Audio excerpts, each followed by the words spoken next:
What if I told you that the most powerful force shaping your life is something you never voted for, barely notice, and almost no one truly understands? A force that determines how hard you must work, what future you can afford, whether your savings survive or quietly die. A force that has toppled empires, rewritten governments, and reshaped the meaning of freedom itself. And it's not an enemy nation. It's not a political party. It's not even a person. It's inflation, a silent war machine disguised as economic normalcy. But here's the mystery. If inflation is supposedly controlled, why do prices keep rising faster than wages? Why do debts balloon while savings evaporate? Why do governments and central banks insist they're fighting inflation while they're the ones who create it? Tonight, we peel back a century of economic storytelling, political deception, and financial engineering to expose a hidden conflict almost no one talks about: the secret war between inflation and your freedom. And the twists in this story will change the way you see your bank account, your government, and your entire future. The origins of the war. Before we dive into battles and breaking points, we need to understand one thing. Inflation didn't just happen. It wasn't a natural disaster. It was created, engineered, built into the foundations of modern financial systems. To understand its origins, we travel back to the early 20th century, when money was simple and dangerous. The gold standard, freedom's first shield. Before the 1900s, most nations used a gold-backed currency. You could walk into a bank and trade a $20 paper note for a $20 gold coin. Money was money, not a promise, not a policy, not a political tool. This system had a flaw. Governments couldn't spend more than they had. They couldn't run massive deficits. They couldn't wage endless wars. They couldn't bail out their own failures. Gold was a leash on power. So, governments looked for a way to remove the leash, without telling citizens that the leash was gone. That's where central banks, especially the U.S. Federal Reserve, enter the story.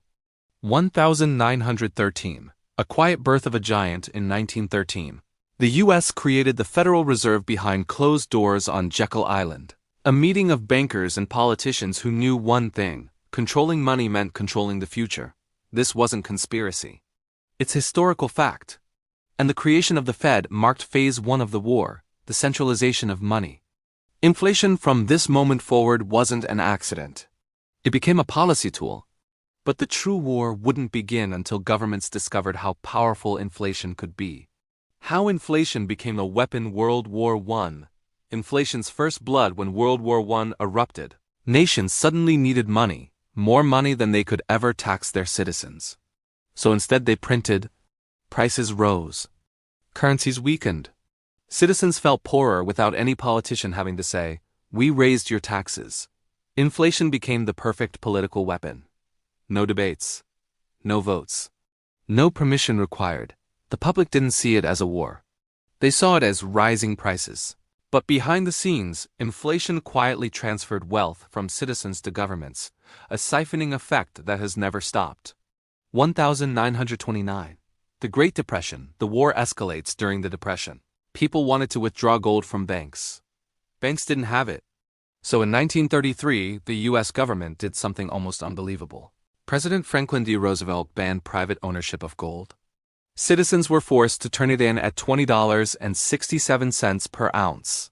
Then the government immediately revalued gold to $35 per ounce, stealing roughly 70% of citizen wealth overnight.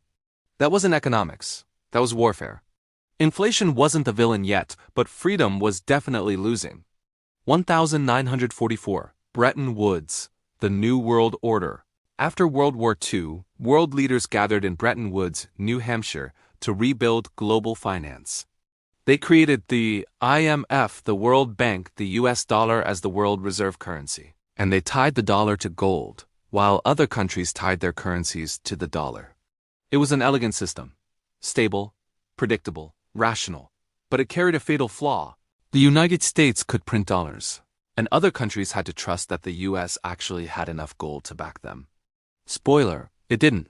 The day money died by the 1960s, the U.S. government was spending billions on the Vietnam War and expanding domestic programs. Spending soared. The gold supply didn't. Foreign nations, especially France, started demanding gold instead of dollars. Then in 1971, President Richard Nixon, made a dramatic announcement. The United States will suspend the convertibility of the dollar into gold. It sounded temporary. It was not. This moment, the Nixon shock, was the financial equivalent of detonating a nuclear bomb. Money stopped being tied to anything real. Governments could now print unlimited currency backed by nothing but trust. This is where the silent war transformed into something far more dangerous. Inflation became permanent. And freedom took the hit. Cause and effect. The permanent inflation era, once money was no longer scarce. Governments could finance anything. Endless military spending, rising welfare programs. Corporate bailouts, financial rescues, political promises with no cost. To pay for it all, they didn't raise taxes. They created inflation. Inflation is taxation without legislation. Taxation without representation. And taxation without accusation. You pay because things cost more, not because anyone told you that you would. And this system has continued to this very second. The invisible loss of freedom, the 1970s. Inflation explodes once the gold anchor was gone, inflation soared. In the 1970s, U.S. inflation reached 14.8%. Interest rates hit 20%. The stock market crashed. Purchasing power collapsed. But the most important change wasn't economic, it was psychological. For the first time, ordinary people learned that salaries don't keep up with prices, savings melt over time. The cost of living rises faster than the standard of living. Debt becomes a survival tool. Inflation transformed freedom into dependency. The wealth gap, a predictable consequence when inflation rises. The wealthy shift money into assets, the middle class falls behind, the poor suffer the most. Since the 1970s, worker productivity increased approximately 250%, worker wages increased approximately 4%. Something is very wrong with that math. Inflation didn't just steal money, it stole mobility. It froze people in place. The 2008 financial crisis. Inflation reloaded. After the housing collapse, central banks worldwide printed trillions of dollars to rescue banks and stabilize markets. They called it quantitative easing, but it wasn't easing. It was mass inflation redirected to the top. Asset prices boomed: stocks, real estate, corporate bonds, luxury assets. Meanwhile, real wages stagnated again. We entered a new stage of the war. Inflation no longer just raised prices. It changed who owns what. A silent transfer of wealth from workers to asset holders. And that brings us to the present day. Why inflation always wins. Fix number 1. Interest rates, the blunt weapon. Central banks claim to fight inflation by raising interest rates. But higher rates make mortgages unaffordable, raise credit card costs, crush businesses, increase government borrowing costs, slow wage growth. And yet they barely touch the root cause. You can't fix a problem with the same tool that caused it. Fix number 2. Government spending cuts. The political mirage. No major government ever actually cuts spending. They cut future increases, not actual budgets. They call it an austerity measure, but spending always rises. Inflation is politically easier than honesty. Fix number 3. Taxing the rich, another illusion. Even when taxes rise, governments spend more than they collect. The gap? Inflation fills it. In the end, inflation is the only tool that always works, because it requires no vote, no headline, no permission. Fix number 4. Printing money during crises, whether it's 2008, banks, 2020, pandemic, 2023, bank failures, or future emergencies yet to come, the solution is always the same. Print, print, print. And every new dollar makes the dollars you already hold worth slightly less. Inflation wins again. History is repeating shocking data. Number 1. The dollar's collapse in purchasing power. Since 1913, the US dollar has lost approximately 96% of its value. Meaning the dollar in your pocket today buys what 4 cents bought 100 years ago. This is not normal, this is engineered. Shocking data. Number 2. Housing is now a luxury. In 1970, the median US home cost 3 to 4 the average annual income. Today it's 8 to 10 in many areas. Inflation didn't raise home values. It devalued the currency used to buy homes. Shocking data. Number 3. Debt is the new currency in the US. Household debt, $17 trillion. Government debt, $35 trillion. Corporate debt, $13 trillion. Debt has become the backbone of the economy, the opposite of freedom. Shocking data. Number 4. The rise of necessity inflation. Food, fuel, rent, medical care, and education rise faster than everything else. Because these are the categories people can't avoid. Inflation attacks you where you're weakest. Shocking pattern. Every empire ends the same way: Rome, Weimar Germany, the Soviet Union, Zimbabwe, Argentina, Venezuela. Every collapsing empire followed this pattern. Overspend, print money, inflate currency, destroy savings, lose public trust, collapse. The only difference is speed. History isn't repeating itself incidentally. It's repeating because we followed the same script. Why inflation threatens freedom? Inflation feels like an economic issue. It isn't. Inflation is a freedom issue. Because when your money loses power, you lose time, you lose options, you lose mobility, you lose independence, you lose your voice. Inflation forces dependence on government assistance. Corporate employers, financial institutions, debt products, political promises. Freedom shrinks because your choices shrink. Inflation doesn't just weaken your wallet, it weakens your autonomy. Who benefits from inflation?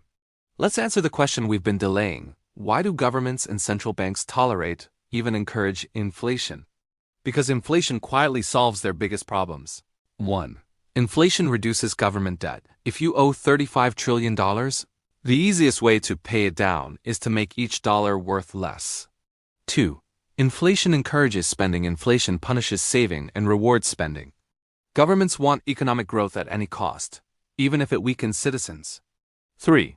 Inflation allows unlimited political promises: free healthcare, free college, endless wars, bailouts, stimulus, universal programs, all possible when you can print instead of tax. 4. Inflation makes citizens easier to control. A financially stressed population is predictable, easier to influence, easier to pacify. People fighting to pay rent don't have energy to fight for rights. Where the war goes next, we are entering a new phase of the inflation freedom war. AI displacing jobs, rising global debt, demographic collapse, digital currencies, political polarization, declining trust in institutions, unsustainable government budgets. Governments will need more money than ever, and inflation will be their fastest weapon. The question is not if inflation continues. It's how far it will go and how prepared you are. 3 clear takeaways. Takeaway number 1. Inflation is not a mistake. It's a mechanism. It is a deliberate feature of modern economic systems. Inflation is the silent tax that keeps everything running. Takeaway number 2. Inflation destroys freedom more than prices. Prices rising is the symptom. Loss of autonomy is the disease. When money is unstable, life becomes unstable. Takeaway number 3. You must play offense, not defense. You cannot save your way out of inflation. You can only invest strategically, diversify intelligently, understand the system, and protect your purchasing power. Your freedom depends on it.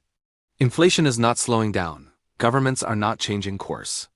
And the war between inflation and freedom continues every day, silently, invisibly. The biggest mystery is not what inflation is, but how long people will accept it before the system breaks or transforms. And that leads to one final question. If inflation is the enemy of freedom, what replaces the system that created it? A return to hard money? A digital currency? A new world financial order? Or something no one has imagined yet? The answer is still unwritten. And you will be living through the next chapter. If this video opened your eyes, share it with someone who still thinks inflation just happens. If you want more deep dive investigations into the hidden forces shaping our world, hit subscribe, turn on notifications, and let me know in the comments. What do you believe comes after the age of inflation? Because the war isn't over. And neither are we.